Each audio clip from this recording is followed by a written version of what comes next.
Fireplace Story. I'm Mrs. Charlotte and I look forward to sharing this book with you from our home to yours.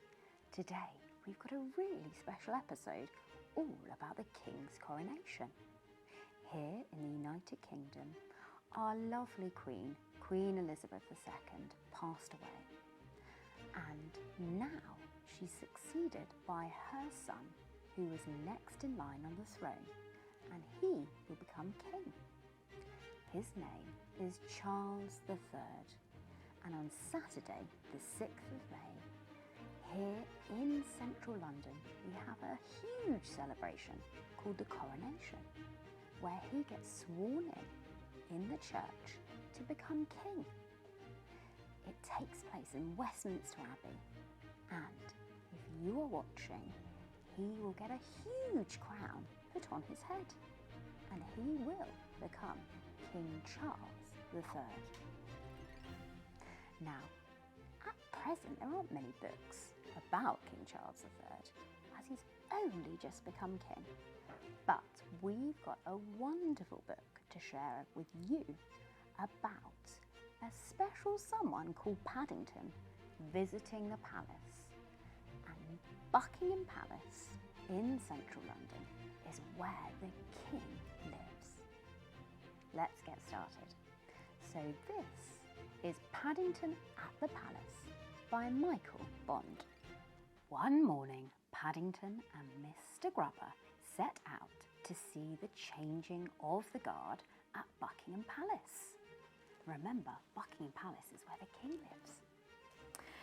Mr. Grubber took his camera, Paddington took a flag on a stick in case he saw the Queen, and they both sat on the front seat of the bus so that they could see all the places of interest on the way.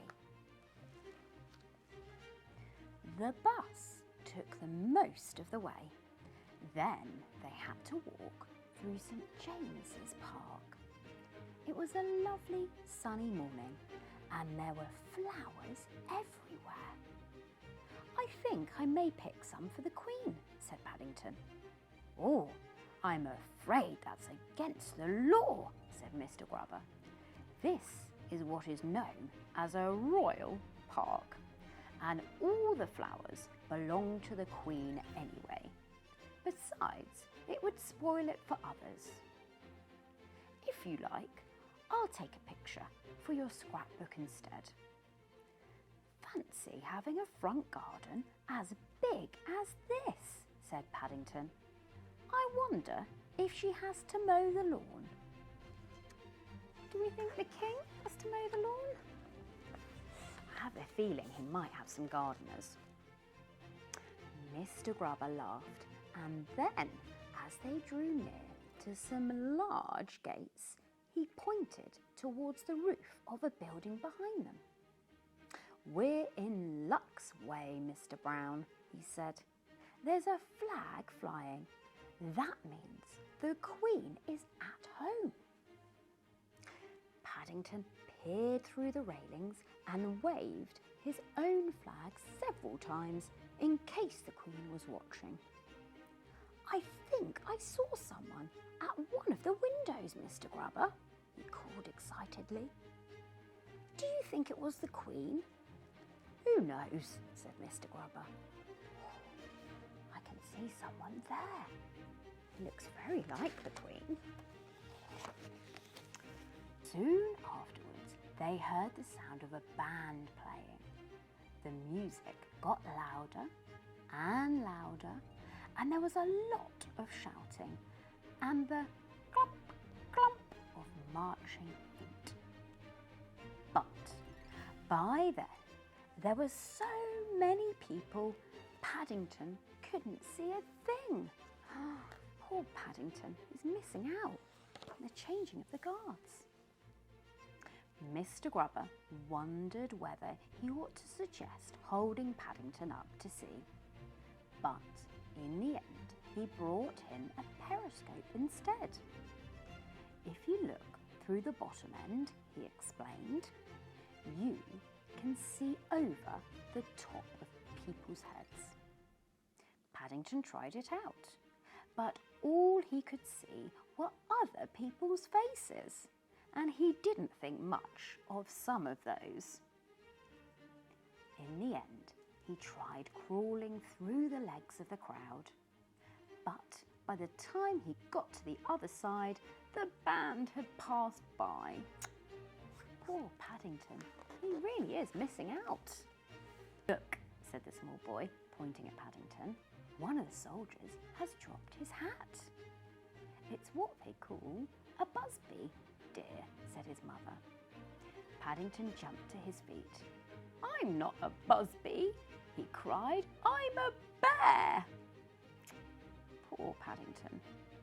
Gradually the crowd melted away until there were only a few people left. "Oh dear," said Mr. Grubber. "It's all over, and I didn't even get a picture of you with one of the guardsmen." "I didn't even see them," said Paddington sadly. Poor Paddington. Just then, a man in a bowler hat said something to a policeman by the gate, and then pointed towards Paddington and Mr. Grubber. The policeman beckoned to them. "I've instructions to invite you inside so that you can take a proper photograph," he said. "You're very honoured." Paddington felt most important as he and Mr. Grubber followed the policeman across the palace parade ground, and the guard came to attention. "I think," he said, as he stood to attention while Mr. Grubber took a photograph, "this guard is so good, he doesn't need changing."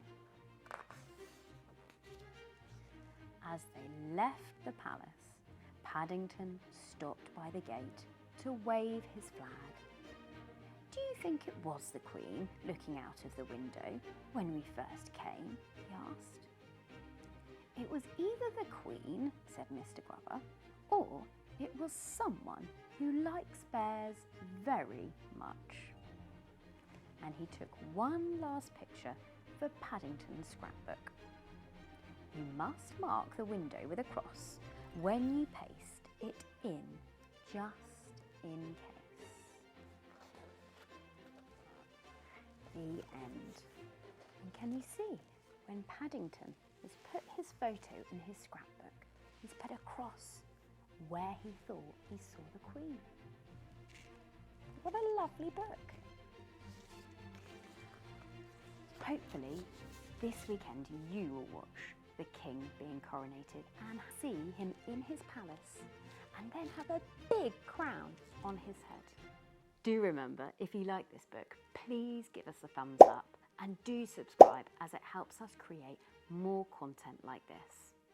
From our home to yours, until next time, bye-bye.